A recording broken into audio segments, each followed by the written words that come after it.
So at this point, we are shifting gears in some fairly significant way towards policy-related matters, looking at the Internet from the perspective of legal, regulatory, and policy matters. And we have a star-studded cast of people to discuss their experiences and perspectives on this subject.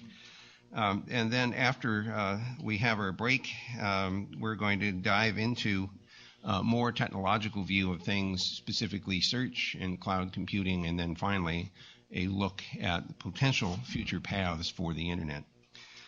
So it's my pleasure to begin this morning by introducing Andrew McLaughlin. Andrew is a colleague from quite some time now. He spent time as the Chief Policy Officer and Vice President of ICANN, and then joined Google in a similar role as our Chief Policy Officer. Andrew has had, I'm not going to go through your bio, Andrew, but he's had perspectives drawn from many different areas, but perhaps most important, he's done a lot of international interactions. So his perspectives are well beyond the domestic, and therefore even more important for a global system like the Internet to benefit from. His topic this morning, at least according to the chart here, is the net as a platform for democracy, and I sincerely hope that it has been and will continue to be, but let's find out what Andrew has to say about that. Good morning, Andrew. So now we move to layers 8, 9, and perhaps 10 for the next hour and a half. I retitled the talk, Information is Power, so what happens when the network democratizes access to information? And I decided to go with a Star Warsian narrative structure to talk about it. And of course, I'm coming up on 40, and so Star Wars to me means episodes 4 through 6, not 1, 2, 3. I don't even know how to describe that narrative arc, and I won't try. So here's the backdrop for the story that I want to tell about the interaction between the network that we're all engaged in building and maintaining and human governance or democracy in some broad sense. The backdrop is what I refer to as my good morning email. Most of you probably have morning routines that are pleasurable. They involve coffee or orange juice, a run or something like that. My morning routine usually involves an extremely scary peek at my email to see what's come in the last 24 hours, and it's usually something like this. Extremely urgent, immediate priority response required, or else YouTube blocked in fill in the blank.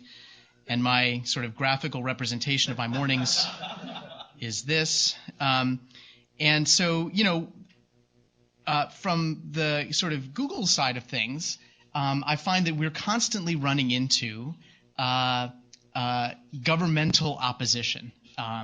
And what I want to do is try to explain why I think that's happening in almost every respect. When I talk about Google up here, I just mean the Internet. Google happens to be a kind of a noted avatar for the Internet these days, but the things that I'm talking about are fairly general to the network. So the narrative arc, of course, is A New Hope, The Empire Strikes Back, and then Return of the Jedi. The New Hope is a broad set of trends and themes that the Internet has been fueling over the last 15 to 20 years. The most important one, of course, is democratization and decentralization of power. And this has been enabled because the cost of creating, the cost of distributing, and the cost of accessing information has plummeted. One of the things that's peculiar about working for an Internet company is that you're in a declining cost business. Every year, the same unit of capacity, the same unit of storage, the same unit of CPU processing power is cheaper than it was the year before. And so the ability of the average teenager with a Mac laptop to create incredibly professional-looking quality videos and music and text is rather staggering. The kind of somewhat overly ambitious way to describe this is that we're seeing a shift from consumption culture to creation culture. The old Apple ad from 1984 kind of captured what most people felt about the last 100 years. But the media of distribution of information went from the one-to-many mass passive infantilizing sort of mode to a much more interactive and creative mode. And I think it's because we're humans, it's not like there's not going to be a role for passive consumption of things mass produced by others, but we've seen a notable and I think quite an inspiring resurgence of individual creative expression enabled by, as I said, cheaper computing power, CPU processing, transmission, and more ubiquitous access. So I'm not going to go through all these because you're all internet people and you know what these are. But when I talk to audiences that are not composed of internet nerds, these are the examples that I show. I try to show people about DeviantArt, which is a great site that allows you to upload your artistic creations. Other people can buy them. People can comment on them, create communities, give encouragement. Wikipedia is obviously a great example of kind of collaborative sharing of information. Flickr. Prosper and Kiva are two sites that I'm quite high on because they enable peer-to-peer lending. Individuals. Prosper, for example, allows somebody who has money to find somebody who wants to borrow money, understand some basic data about what kind of a risk profile they have, and then make the loan. It's the kind of thing that in a pre-internet age would have been inconceivable at scale, and now it's a business. And Kiva is sort of the same thing applied to micro-lending, where people can give $100, loan it out to 3 different projects in 35 and then $30 units, and connect with people on the other side of the planet in a way that wouldn't have been possible. Obviously, the internet's democratizing the ability of people to speak, so you get all these awesome political blogs from the left and from the right. If you want to find out what's going on in Zimbabwe, you're much likelier to get an interesting and meaningful story from a blogger inside Zimbabwe than you are from the BBC Stringer based in Johannesburg. Music is something I care a lot about, and you can see just these kind of staggering productions of a 19-year-old sitting in a bedroom providing an curated look at an entire music scene with music files and analysis and so forth. Online communities are a sort of another expression of this. Twitter is the sort of fad of the day. The Twitter website that I've been showing, just because it amuses the hell out of me, is one that gathers text sent over Twitter that should not have been sent. It's an amazing site, actually, to take a look at. It's I'm sorry, what did you call this? I will now. Is it Twitter or right? If Carl is coughing, it must be time to move on. Boy, you never know what's going to be on there. You really don't. And by you, I mean me. There are these 3D worlds that, again, even 8 or 9 years ago, given what broadband cost, given what kind of data center costs were and so forth, it would have been inconceivable, really, to have something at the level of a real-life 3D reconstruction of Dublin. Down here you can see this is a real-life exact replica of me. In Dublin, here you can see my real-life replica hitting on probably a 53-year-old guy from Los Angeles. But anyway, my point is that you get a lot. The economics are driving a tremendous amount of the democratization that we've been talking about for sort of 15 years more broadly. To me, the most exciting things, in the creation culture that's emerged on the net are remixes. So these are people taking bits of found text and repackaging them. And I think because I don't. Oh, will this audio hookup work if I plug it in? I'll just show you one. A particularly enjoyable one that I've seen lately, which is, oops.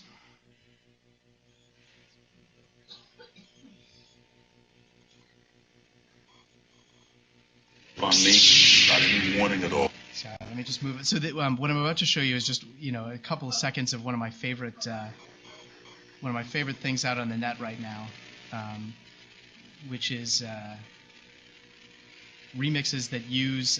So that, for example, you can see the for some reason somebody thought that it would be fun to start a meme around 70s TV shows and their beginnings, but all swapped out with Star Trek and Star Wars and other images. So you can see like the beginning of the Love Boat, and all the special guests are from early episodes of Star Wars or Star Trek, including like Carl the Cylon and of course Charo.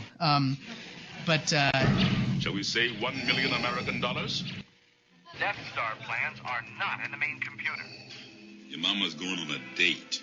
Can you dig that, a date? Like a nice restaurant and some fine music? This is a consular ship. We're on a diplomatic mission. Dig that? If she's going with me, she's going to have a good time. Can you dig that? Look, man, I'm in the prime of my life. Got to live the way I got to.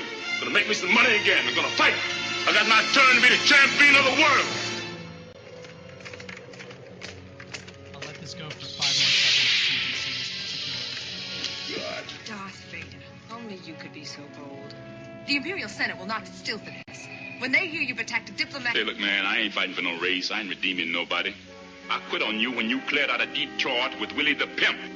Yeah, and you look out too busy to find you, girl. You selling my clothes, my ring, my silver brushes. I don't know what you're talking about. I'm a member of the Imperial Senate on a diplomatic mission to Alderaan. Don't you papa me, girl. I'll papa you so you never forget it.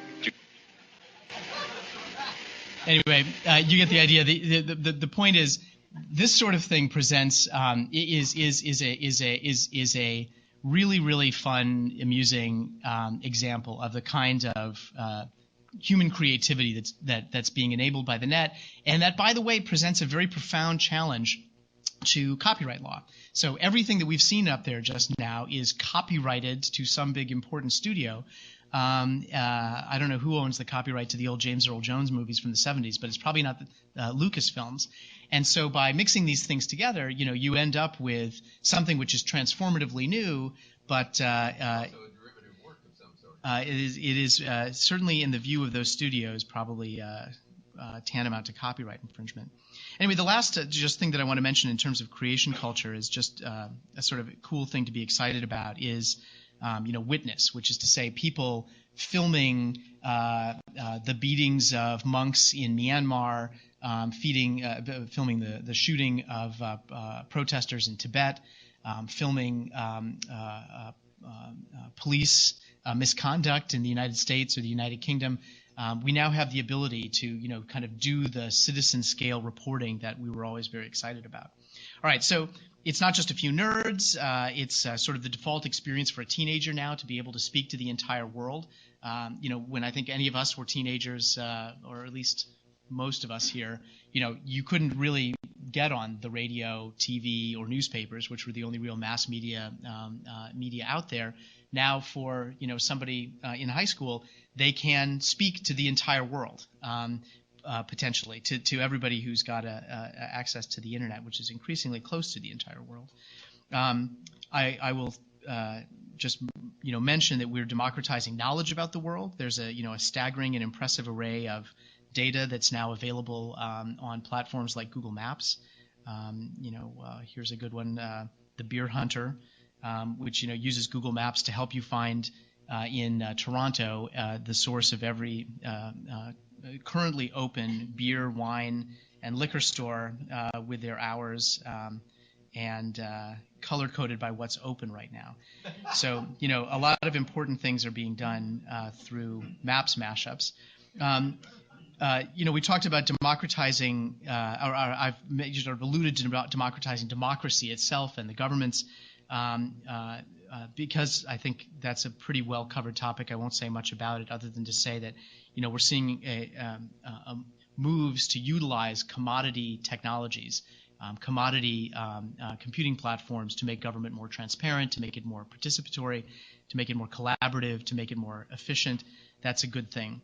There is, of course, a dark side to all this democracy, too, which we have to acknowledge. I mean, you can look at the website of the Al-Aqsa Martyrs Brigade and see, glorifications of people who have blown up dozens of innocent civilians at a pizza parlor.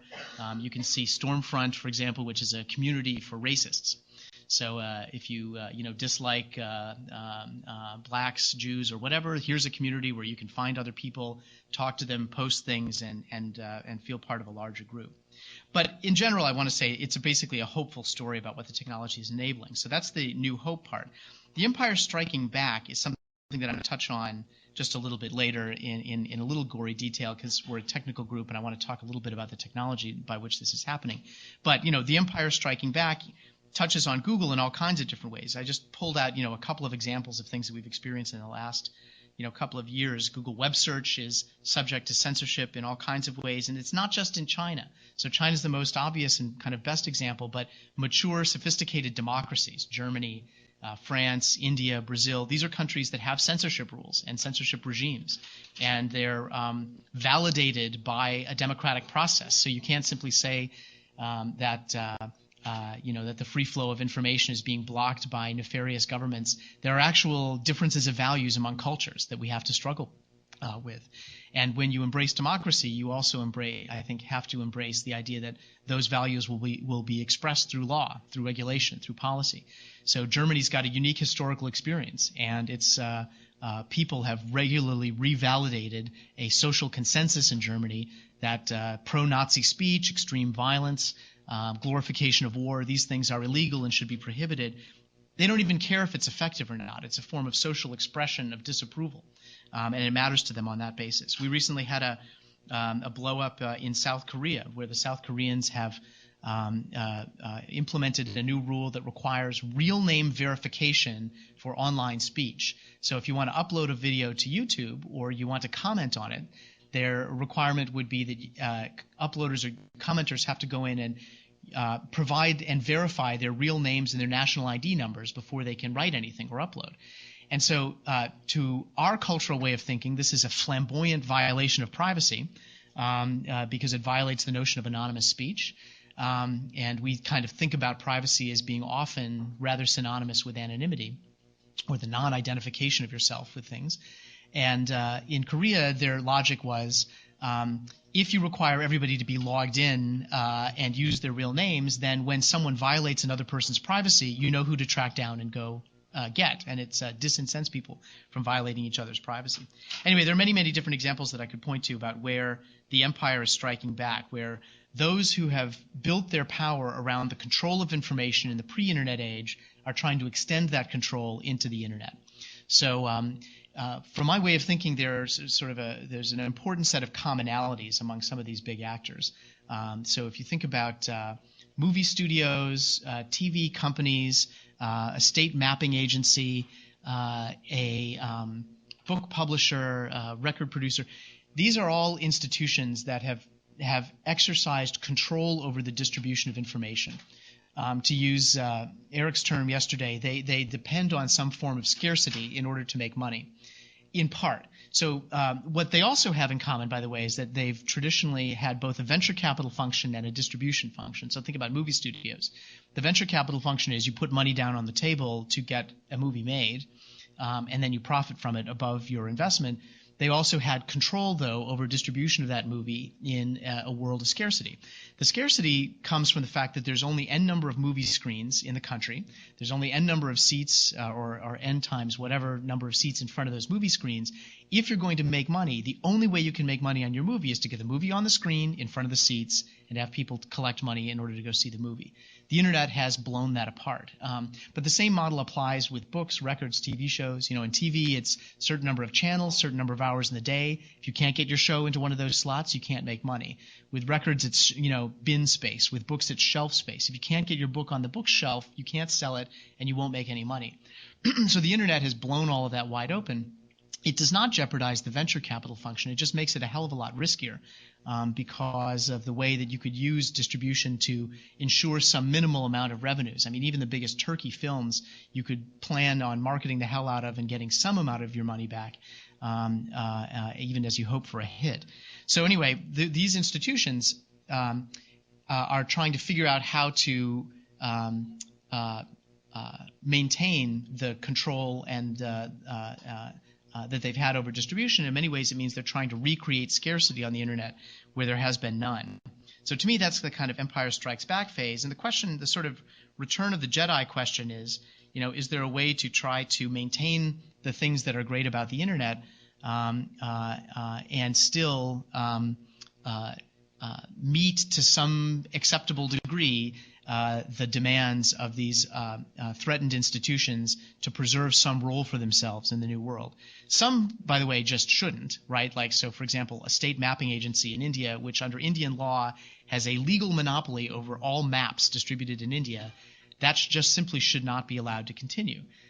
There are others, however, like I think book publishers, who have performed very valuable social functions, or newspapers, and will continue to perform valuable social functions, and for which a role needs to be made. So just to sort of wrap up, we've got these kind of like big forces that I've mentioned already. Information is power. The internet is democratizing access to information. Democratization is another way to say disruption. The internet is disrupting these modes of social organization. We're seeing a consumption culture shift to a creation culture. And the last one, which will sort of set us up for the panel, is we've got a borderless internet and yet a paradigm of the application of law that is very bordered. So you've got chunks of territory defined by lines on a map, and within those borders a particular set of rules apply. And as I said earlier, many of them are actually democratically constituted rules that present a threat to the free flow of information that the internet has. Now, if I can just say sort of a word or two about, at a sort of theoretical level, it's important to think through kind of the sort of values question. So what I mean by that is when we talk about these problems of a conflict over control as it applies to the internet, what values are in play? In other words, when somebody is trying to exercise control over the internet, what value are they trying to vindicate? And this is just sort of a short list of some of the options. You might be trying to vindicate individual liberty in order to sort of preserve the freedom of individuals to do what they want. You might be trying to preserve a kind of ordered liberty, which is to say you preserve the freedom of individuals to do what they want up until the point at which they conflict, an individual's interests conflict with those of others. You might be trying to promote tolerance and coexistence, and this is actually a very interesting one. If you think about India, to massively oversimplify but maybe convey a grain of truth, the Indian conception of the state is a conception that's all around tolerance and coexistence, not the flourishing of individual tastes and preferences in an atomized kind of way. So when Google runs across this, it's because there's a video that, for example, parodizes the Mahatma Gandhi. So there's like a Gandhi striptease video.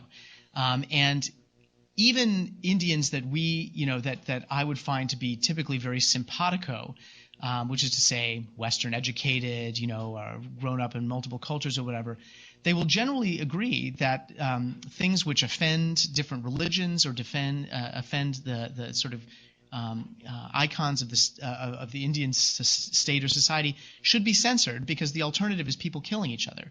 So it's just a view that, like, why would you care about blaspheming Muhammad when the outcome of that could well be riots on the streets of Mumbai in a week's time. And so it's just a different conception of kind of what society is about. It's not so much the vindication of the individual, but tolerance and coexistence. And so you might be trying to exercise control over the network to achieve that. The Chinese argument is political, social, economic stability. We need to exercise control over the network to maintain social cohesion and the economic growth that has improved their lives so much over the last 30 years. It might just be maintaining power. We need to control the network because we don't want an opposition to form, and we need to stay in power. Suppression of unwanted actions or beliefs or creeds or faiths. This is kind of the Germany example. Suppressing Nazi speech is an important value to them. Another way to think about it is the vindication of democratic judgments. You might say the network should be regulated in whatever way that the democracy and the people, having voted or chosen their representatives, decides. So anyway, I list all those because I think there's this interesting question about whether the internet itself embodies a normative value. In other words, we've seen this rhetoric over the last 20 years, really, that the internet is in and of itself an embodiment of a conception of individual freedom, individual liberty, the right to express, the right to read, the right to hear, and that there's something unique about the architecture of the internet that makes this so. I actually think you can make a pretty good argument that that the way the internet has been built, whether you kind of use as a shorthand the end-to-end argument, the idea that the endpoints are the ones where the intelligence resides, that embodies a notion of kind of individual autonomy and freedom that will come into conflict with cultural preferences or some of these other normative values that societies may quite legitimately decide that they're going to pursue. So, a way to think about this is that, there's a kind of like architecture point, which John Gilmore has expressed as saying the net interprets censorship as damage and routes around it. In other words, getting packets to their destinations is the highest normative value of the internet. Packet starts here, packet gets there, and the network's job is to deliver it. That's its value. It is content neutral, content blind, but that's the normative value it embodies. Another way to think about it is sort of an anti-geographic point. In other words, the value of the internet is that it disrespects geography. I can, Skype with my wife across the planet in near real time, and the fundamental value of the internet is that it does not stop or slow down for national borders or try to instantiate local values. The one I kind of like is just the idea what the internet as an architectural matter does, and therefore bleeding over into sort of the world of normative values, is locates power at the edge. In other words, it's at the application layer and with the endpoints of the network that real power lies. And the network itself doesn't interpose itself between me and the people I want to communicate with. So, so then if you do kind of a formula here, you've got your distributed architecture, you've got geographic ubiquity, you've got democratization of production and distribution access. What does that all equal up to? Well, it equals up to, at the moment, a hell of a lot of conflict and a lot of fights over control over information and the ability of the internet to meet it. What is the proper role for governments in this formula? Well, one that you might say, one answer that you might give is to advance some normative values. So if you're China, your job as a government is to try to maintain social stability and to make that true on the internet just as it is anywhere else. I think that there's another argument that you can make, which is that the role of the governments is basically to hold the network together. So not to screw up the thing which has generated so much creative expression, economic growth, and so forth, and to think about its job as making sure that the internet does not collapse on itself. And so you might be able to meld these two together and say advance your normative goals, but only insofar as you're not actually threatening the ability of the internet to maintain a globally interconnected network.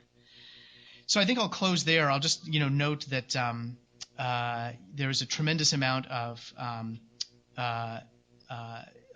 sort of pressure on Google, and I think if we think about the panel next as being a place where we can talk about some of these applied principles, I won't go into them in detail. Let me just mention one thing. Whoops, let me just collapse this. Oops, there we go. Let me just mention one. Whoops. That didn't work. Well, anyway, we'll focus in on China. I just want to mention, just a couple of sort of details about how censorship. This, by the way, is just a list of countries that are doing censorship right now. These are just the ones that I've run into in the last year, and so you'll note a significant number of actual democracies on the list. I just want to say a couple of words about what's happening in China, just because we've sort of touched on it in this room a little bit yesterday, and I think it's worth talking about. So.